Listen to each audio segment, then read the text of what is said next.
Hello, nonprofit rock stars and heroes. This is Tom Check with Greater Impact Consulting, where we help you streamline Salesforce for your nonprofit so you can focus on creating impact in your communities.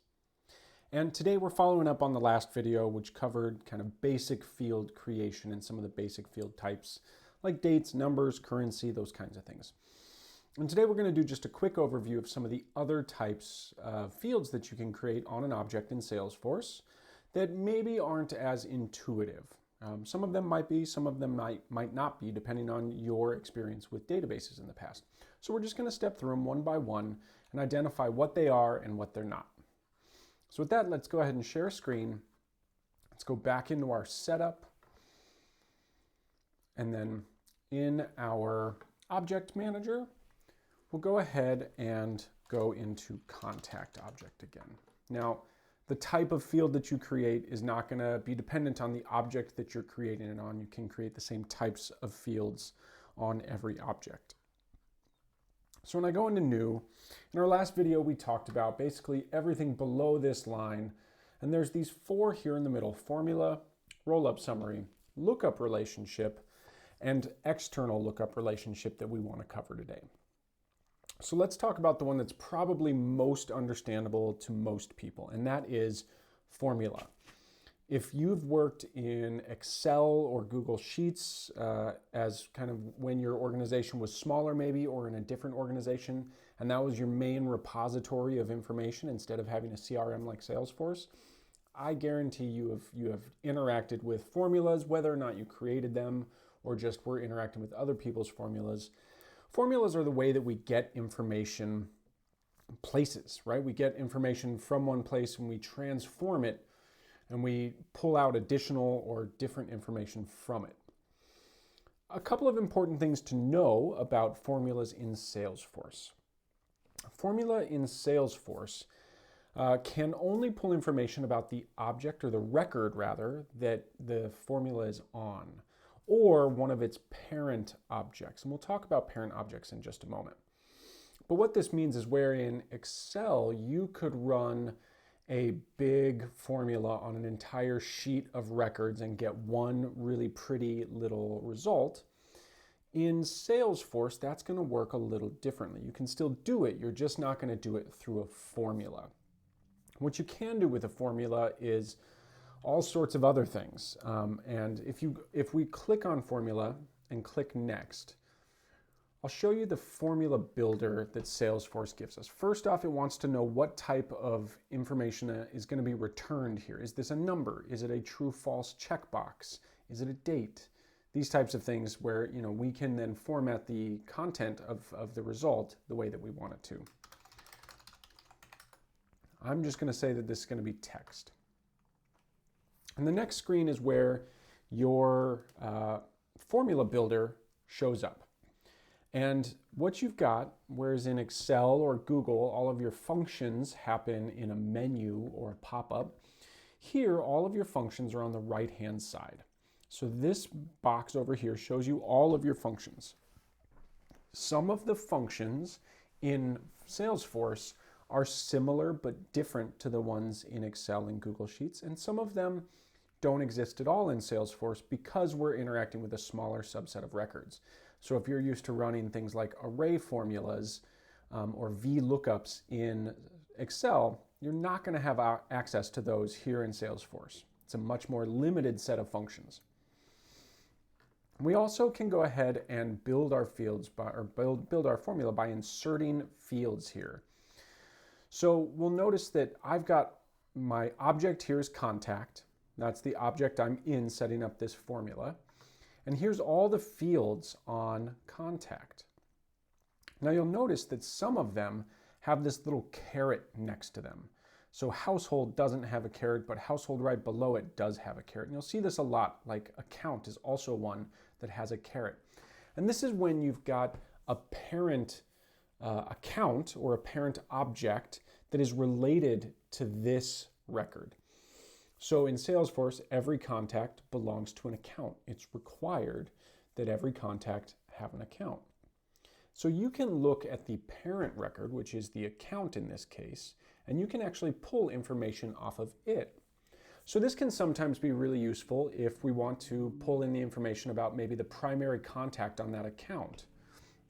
I can go down and search for primary contact, and I can go in and pull that primary contact's name, let's say. So if I go down, I can pull in the first name, right? And then I can do that same thing for the last name. As soon as I hit insert here, it's going to pull that information in. So here's where I can start to build a formula, and I can say if the primary contact's first name on the account is equal to this contact's first name,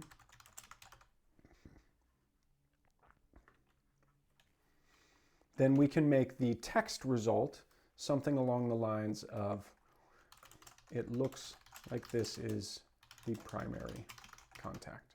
Now, of course, we would probably want to set this up differently if we were really trying to ascertain that. We might look at something a little less ambiguous than a first name, might look at something a lot more clear like a contact ID. But in this way, we can build a formula that gives us an output. And then, we can check our syntax, which is really cool. So it'll tell us if I'm missing parentheses, that kind of thing. And you'll also notice that there's a simple formula builder, there's an advanced formula builder, and then on my screen you see better formula. That's actually a Chrome add-on that I use to make building formulas a little easier because I end up having to do it a lot. But this is how you build a formula in Salesforce. And then just like the other fields we talked about in the last video, if I hit next, I have to determine, first I have to make sure that this has all the things it needs.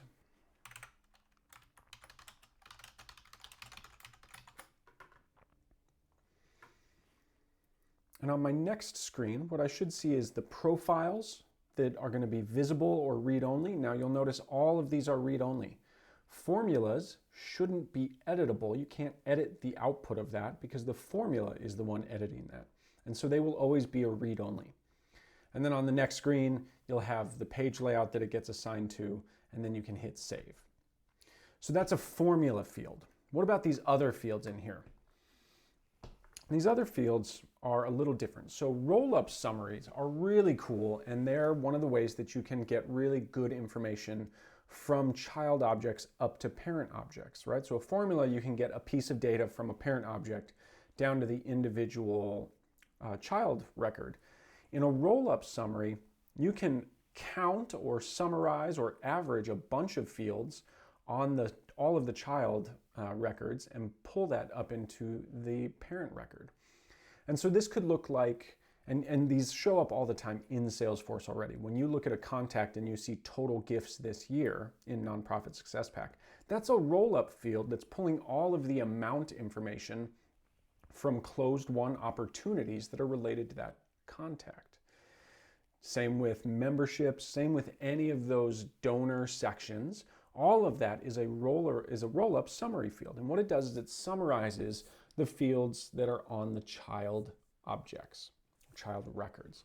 So if I click next, first thing I've got to do is, of course, add my names, descriptions, help text. And then here's where it's asking me which object I want to summarize. So if you're building this, you might not see the object you want in here. And if you don't, it's because it's not actually a child object to this object. So contact only has some specific child objects: volunteer hours, affiliations, relationships, soft credits, and volunteer recurrence schedules if you're using volunteers for Salesforce. If I were to click on one of these affiliations, I can go in and I can count how many affiliations this contact has. And I can also filter those based on certain things. So I could filter this based on the affiliation start date, the role, right? I could make it so that this is equal to father or mother or son, right? And then I can count, how many friends Bobby has that are also in the program, kind of thing. So roll-up summaries are really, really powerful, and they're an easy way to get a bunch of summarized data from child objects rolled up to parent objects. So how do we create those relationships between objects? That's where this next one comes in. Lookup relationships determine which objects are related to other objects.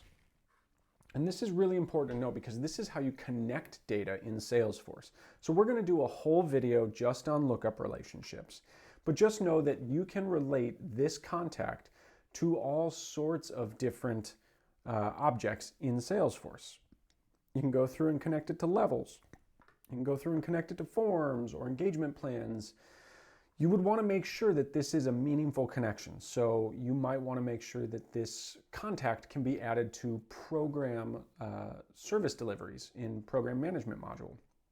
If that's the case, you would scroll all the way down to service delivery, and you could make it so that this client, as PMM calls it, this person, this contact, has a lookup field to service delivery. And then again, additional information and what it's going to be called, and can you filter so that only certain things show up? Absolutely, all of that happens. And then on this one, you'll get a slightly different page after our profile and after our page layout. We've got an additional page here which says, where does this show up on the parent object? So on service delivery layout, is this going to show up as a related list or is it not going to show up as a related list? That's what this last page is telling us. If that's all Greek to you, don't worry. Check out the next video where we talk more in depth about this. So that's our lookup relationship. Let's talk about the last item in here. So the important thing to know about our last field type, this external lookup relationship, is that in your nonprofit, if you haven't set up external data sources, this doesn't apply to you. So external lookup relationship is a way to look up and create a relationship to external data sources. Now, Salesforce has all sorts of ways to set these up. The most popular one right now that's having a lot of energy put into it is called Salesforce Connect, where you could connect this with another database that you have, or a Google Sheet that you have, or a Microsoft Excel document if it's online. These are live, cloud-based data sources that give you the ability to access other systems from within Salesforce. And as you do that, you can create a lookup relationship so that in Salesforce, you can look up additional stuff in the external system. For most of you small nonprofits, though, this is not going to apply. So I wouldn't worry too much about external relationships now, because by the time you get to the point where you want one, you're going to have a lot of other learning to do about setting up external data sources. So that's our basics for these 4 types of fields, these more advanced types of fields. And we'll do a deeper dive into both roll-up summaries and lookup relationships in future videos. So keep your eyes peeled, and until next time, keep up the awesome work you're doing in your communities.